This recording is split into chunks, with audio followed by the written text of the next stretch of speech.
வணக்கம் சார். வணக்கம் Simon. TVK தலைவர் விஜய் அவர்களுக்கு வந்து Y+ செக்யூரிட்டி வந்து கொடுத்துருக்காங்க சார். நடிக்கிறதுலேருந்து கட்சி ஆரம்பித்தவங்க நிறைய பேர் இருக்காங்க, பட் அவங்க யாருக்குமே இந்த மாதிரி கொடுக்கல. தலைவர் விஜய் அவர்களுக்கு கொடுத்ததுக்கான காரணம் என்ன சார்? நல்லா தலைவர் விஜய்னு ரொம்ப உஷாராகவே சொல்கிறீங்க நீங்கள். அதுதாங்க முக்கியமான ஒரு விஷயம் சைமன். நீங்கள் பாருங்கள், கடந்த ஆண்டு பிப்ரவரி 2ஆம் தேதிக்கு முன்ன வரைக்கும் ஒரு விஜய், நடிகர் விஜய், நீங்கள் சொன்ன நடிகர் விஜய், இளைய தளபதி விஜய், தளபதி விஜய், அப்புறம் அவருக்கு டைலாக் எழுதி கொடுத்து பேசக்கூடியவர் வந்து அது இதுன்னு விமர்சனங்கள்லாம் சொல்லியிருந்தாங்க. அப்புறம் கட்சி ஆரம்பித்த போது இவருக்கெல்லாம் என்ன தெரியுங்க, ட்விட்டரில் கட்சி ஆரம்பித்தாருனாரு. அப்படியே ஒவ்வொரு விமர்சனமாக வந்தது. இவரெல்லாம் எங்கே இந்த மாநாட்டை நடத்த போகிறாரு அப்படின்ற மாதிரியான ஒரு கேள்வி இருந்தது. அதுவும் குறிப்பாக ஒரு அரசியல் விமர்சகர் அதிகபட்சமாக ஒரு 30,000 பேர் அந்த மாநாட்டுக்கு வந்துட்டால் பெரிய விஷயம், நாமன்னா ஒரு 10,000 பேர் அனுப்புகிற ரேஞ்சில் ஒருத்தர் பேசினார். வந்து அவர் பேரை சொல்ல விரும்பலை, அவரை போட்டு துவச்சிக்கிட்டு இருக்காங்க. ஆனால் 10 லட்சம் பேர் வந்தாங்க. வந்து அந்த மாநாட்டை தெரிவிக்க விட்டாங்க. விஜய் ஒரு நேஷ்னல் லெவலில் பார்க்கக்கூடிய ஒரு நபராக மாறினார். அவருடைய தாவேக கட்சி ஒரு ஒரு ஒரு நேஷ்னல் லெவலில் பேசக்கூடிய ஒரு கட்சியாக மாறிச்சு. திரும்பவும் விமர்சனம் வந்து மாநாடு முடிச்சிட்டார், ஷூட்டிங் கிளம்பிட்டார், இதோட வரமாட்டாருங்க அப்படின்ற போது ஒரு அம்பேத்கர் நூல் வெளியிட்டு வந்தார், ஒரு அரங்கத்துக்குள்ள பேசுகிறார். அப்புறம் பரந்தூர் விமான நிலைய விரிவாக்கத்திற்கு எதிர்ப்பு தெரிவித்த மக்களுக்கு ஆதரவு கொடுக்க வந்தார். அதுவும் இன்டர்நேஷ்னல் நியூஸாக மாறுச்சு. பிரசாந்த் கிஷோர் வந்து தேர்தல் வியூக அமைப்பாளராக ஆலோசனைக்கு வந்திருந்தார் அப்படின்ற ஒரு விஷயம் 2 நாளாக இங்கே இருந்தார். வந்து ஏங்க பிரசாந்த் கிஷோர்னா அவ்வளோ பெரிய ஆளாக வந்து நீங்கள் இன்னும் பிரசாந்த் கிஷோர் அவ்வளோ பெரிய ஆளாக இருக்க வச்சு தானே இருக்கிற இந்த நேஷனல் கட்சி. நீங்கள் பிஜேபியாக இருக்கட்டும், காங்கிரஸாக இருக்கட்டும், வந்து மம்தாவாக இருக்கட்டும், யாராக இருந்தாலும் அவங்களுடைய வெற்றிக்கு ஏன் கடந்த தேர்தல் 2020 திமுக அரசே அவரை தானே வச்சுக்கிட்டாங்க தேர்தல் வியூக அமைப்பாளராக. அப்படி இங்கெல்லாம் ஒர்க் பண்ணிட்டு வந்து ஒருத்தர் வந்து 1 வருஷம் தாங்க ஆகுது ஒரு கட்சிக்கு, அதுக்கு தேர்தல் வியூக அமைப்பாளராக இல்லை ஆலோசகராக ஒருத்தர் வந்திருக்காருன்ற போது தான் இன்னும் பேசக்கூடிய. பிரசாந்த் கிஷோர் பீகார்லேருந்து ஒருத்தர் வந்துட்டார், அவர் நேஷனல் லெவலில் தெரியக்கூடியவர். அவர் ஒரு கட்சி ஆரம்பிச்சிருக்காரு, அந்த கட்சி போனியாச்சு ஆகலையா, தனிப்பட்ட விஷயம். வந்து அவர் வந்துட்டார்ன உடனே வந்து பேசின ஒரு விஷயத்தை, சந்தித்த விஷயத்தை நீங்கள் வட இந்திய ஊடகங்கள் முழுக்க வந்து செய்தியாக மாற்றினாங்க. செய்தியாக மாற்றின பிறகு பிரசாந்த் கிஷோர் சொன்ன ஒரு விஷயம் என்னன்னா, இவருக்கு சாலிடாக 20% ஓட்டு இருக்குதுங்கன்ற. கணிச்சாரா, அடிச்சு விட்டாரா, அதெல்லாம் வேற விஷயம். வந்து சரி, அவருடைய அனுபவம்னு ஒன்று இருக்கு இல்லைங்களா, அந்த அனுபவத்தில் அவர் முடிவு பண்ணது ஓகே.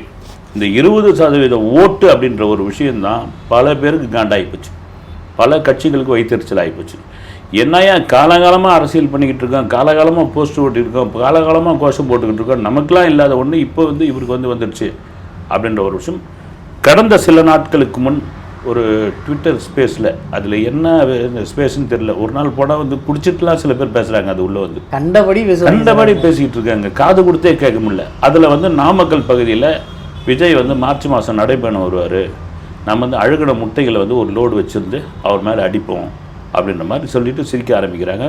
இது சாதாரணமாக கடந்து போகிற ஒரு விஷயம் கிடையாது.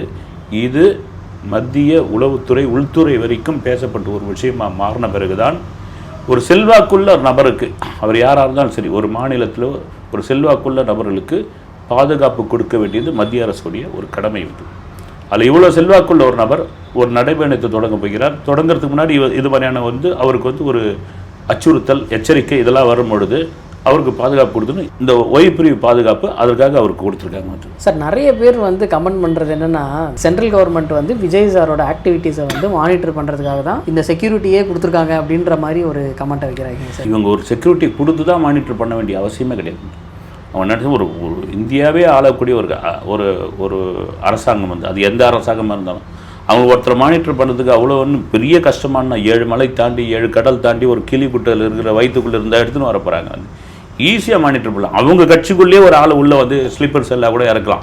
நிறைய வழிமுறைலாம் இருக்குது. இது அப்படின்னா நம்ம தெரியுது. வந்து ஒரு முக்கியமான நபர் அவருக்கு கொடுக்குற சைமன் X, Y, Z+, அப்புறம் வந்து SPG கரெக்ட், அது இது கேட்டகரிக்குள்ளே வராது.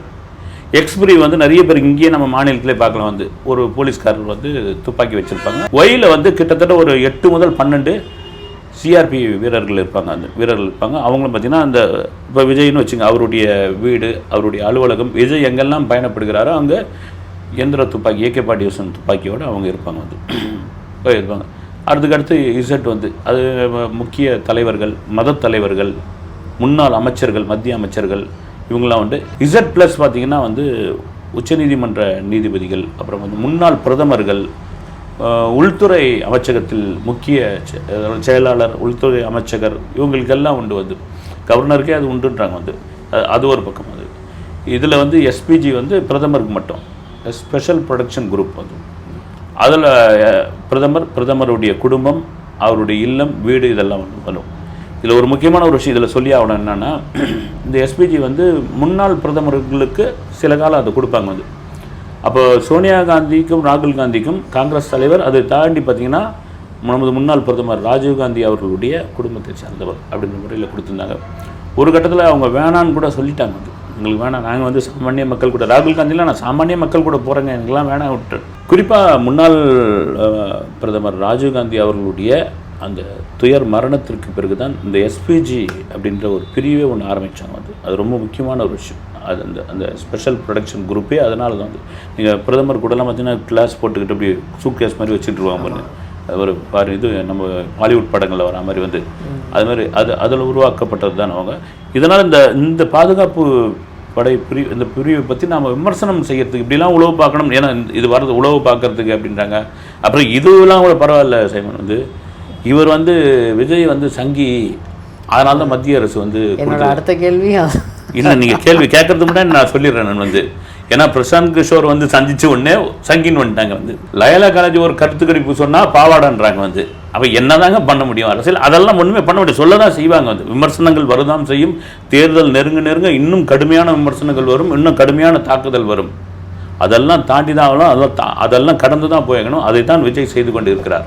குறிப்பாக விஜயோடைய செல்வாக்கு தான் பல பேருக்கு கண்ணை உறுத்துகிறது. இந்த ஒய்பிரிவு பாதுகாப்பு கொடுத்ததில் எந்தவித அரசியலும் இதனுடைய பின்புலமும் எனக்கு தெரிஞ்சு இல்லைன்னு நினைக்கிறேன். வரவேற்கக்கூடிய ஒரு விஷயம் நான் சொல்கிறேன். இந்த ஒய்பிரிவு பாதுகாப்பு கொடுக்கறதுக்கு ஒரு மாதத்துக்கு 15 to 20 லட்சம் செலவாகுது அப்படின்னு சொல்கிறாங்க சார். பட் இந்த அளவுக்கு அதிகமாக சம்பளம் வாங்கக்கூடிய ஒரு ஆக்டர், அது இல்லாமல் ஒரு கட்சியோட தலைவர், அவருக்கு வந்து அரசாங்கத்திலேருந்து 20 லட்சம் செலவு பண்ணி பண்ணுறாங்க அப்படின்றத நிறைய பேர் வந்து அதையும் கிரிட்டிசைஸ் பண்ணிக்கிட்டு இருக்காங்க சார். அண்ணதாசன் முடிவு வந்து அரசாங்கத்துடைய கைதான் வந்து. இப்போ அவருக்கு ஏதாவது ஒரு விஷயம், ஏதாவது ஒரு இது நடந்து போச்சு, ஒரு சம்பவம் நடந்துச்சு அப்படின்னா இதே இது தானே கேட்பாங்க வந்து. உங்களால் ஒரு 20 லட்சம் அவருக்காக செலவு பண்ண முடியாதா? இந்த கேள்வி அப்படியும் இருக்கு இல்லைங்களா? அதனால் ரைட்டு, இது எல்லாம் ஒரு என்னென்னா, எனக்கு தெரிஞ்சு நான் விசாரித்த பார்த்தீங்கன்னா உளவுத்துறை கொடுத்த ஒரு ரிப்போர்ட், அந்த ரிப்போர்ட்டின் பேரில், ஏன்னா ஒருத்தர் டக்குன்னு ஒரு பாதுகாப்பு விஷயங்கள் அவங்க ஒன்றும் கேட்கலன்னா அவங்களே முன் வந்து கொடுக்குறாங்கன்னா, அப்போது உளவுத்துறை ஏதோ ஒரு விஷயம் அவங்கக்கிட்ட சொல்லியிருக்குது அவரை பற்றியான ஒரு விஷயம், அதற்காக கொடுத்துருக்குறவர் தான். இதுக்கு இந்த செலவுலாம் ஒரு இதுவாக கிடையாது வந்து. இந்த செலவு வேறு விதமாக இதுவாகிடுச்சுன்னா இந்த கேள்வி இப்படியும் இருக்கும் வந்து, அவருக்கு செலவு பண்ணியிருக்கக்கூடாதா, நீங்கள் 20 லட்சம் தானேங்க அப்படின்ற ஒரு கேள்வியும் இருக்கும் சார். அவர் மார்ச்சில் வந்து நடைபயணம் ஆரம்பிக்க போகிறதா சொல்கிறாங்க. அதுக்கான முன்னெச்சரிக்கையாக இல்லை அதுக்கான பாதுகாப்பாக இதை நம்ம எடுத்துக்கலாம்? இல்லை, 2 விஷயம் சைமன் இதில் வந்து நம்ம விசாரிச்சோம். ஒன்று என்னென்னா, அந்த நடைபயணத்துக்கு முன்னாடி வந்து சில நாட்களுக்கு முன்னாடி அந்த ட்விட்டர் ஸ்பேஸில் வந்து முட்டை அடிப்போம்னு சொன்னாங்க இல்லைங்களா? அதை நாமக்கல்லேருந்து கொண்டு வந்து நாங்கள் அழுகின முட்டையெல்லாம் அடிப்போம் அப்படின்னு சொன்னார். அது நம்ம வந்து அசால்ட்டாக அதை கடந்து போயிட முடியாது. அதை வந்து ஒரு எச்சரிக்கையாக அதுக்கு ஒரு ரிப்போர்ட் பண்ணியிருப்பதாக ஒரு தகவல். அதை தாண்டி இவ்வளோ செல்வாக்கு வந்து ஒரு கட்சி ஆரம்பித்து ஒரு 7 மாதத்தில் ஒரு மாநாடு நடத்துகிறாரு. அந்த மாநாட்டுக்கு இவ்வளோ லட்சம் பேர் வராங்க, அதுவும் குறிப்பாக இளைஞர்கள் வராங்க. போகிற இடம் பூரா வந்து அவ்வளோ பேர் சாரசாரியாக வந்துக்கிட்டு இருக்காங்க. அப்படின் பொழுது செல்வாக்கு ரொம்ப முக்கியமான ஒரு விஷயம். போது ஒரு நடைபயணம் நடக்கும் பொழுது ஏதாவது ஒரு சின்ன தப்பு நடந்து போயிடுச்சா நான் என்ன ஆகிறது? அது மாநில அரசு மத்திய அரசு தான் அது மேலே வந்து பழி வந்து விடும். குறிப்பாக மத்திய அரசு அதுக்கான பொறுப்பு ஏற்றுக்கொள்ளக்கூடிய ஒரு நிலைமை வரும். அதனால் ஒரு பாதுகாப்பு வந்து இதே தான் ஜெகன்மோகன் ரெட்டிக்கு வந்து. ஒய்எஸ்ஆர் ராஜசேகர் ரெட்டி வந்து இறந்த பிறகு இவர் வந்து அரசியலுக்குள்ளே வராரு, வாரிசாக வராரு. வந்த பிறகு இவருக்கு ஒரு பெரிய செல்வாக்கு ஆந்திராவில் உருவாது. அந்த செல்வாக்கை எப்படி நிரூபிக்கணும் அப்படின்றதுக்காக வந்து ஒரு நடைபயணத்தை இது பண்ணுறாரு. எனக்கு அந்த பாதுகாப்பு வேணாங்கன்றாங்க, முடியாது அப்படின்றாங்க. அது முடியாது. இதே ஒய்பிரிவு பாதுகாப்பு தான் ஏறக்குறைய ஜெகன்மோகன் ரெட்டியுடைய அரசியல் பாணியை தான் விஜய் பின்பற்றுகிறார்னு எனக்கு தோன்றும். இந்த மாதம் இறுதியில் 26ஆம் தேதி நினைக்கிறேன் பொதுக்குழு செயற்குழு கூட்டம் வந்து ஒன்றா சேர்ந்து கூடுற மாதிரி ஒரு பிளான் பண்ணிகிட்டு இருக்காங்க அப்படின்னு சொல்கிறாங்க சார். அதற்கு வந்து நான் நேற்று பார்த்த வீடியோவில் எப்படின்னா, புஷியானந்த் அவர்கள், ஆதவ் அர்ஜுனா, ஆரோக்கியசாமி 3 பேருமே ஒரே இடத்துல நின்று பிளான் பண்ணதை பார்க்கும்போது இது ரொம்ப பெருசாக இருக்குமோ அப்படின்ற ஒரு ஃபீல் இருந்தது சார். இல்லை, கண்டிப்பாக அவங்களுக்கு வந்து ஒரு கட்சி ஆரம்பித்து ஒரு வருஷம் ஆயிடுச்சு வந்து.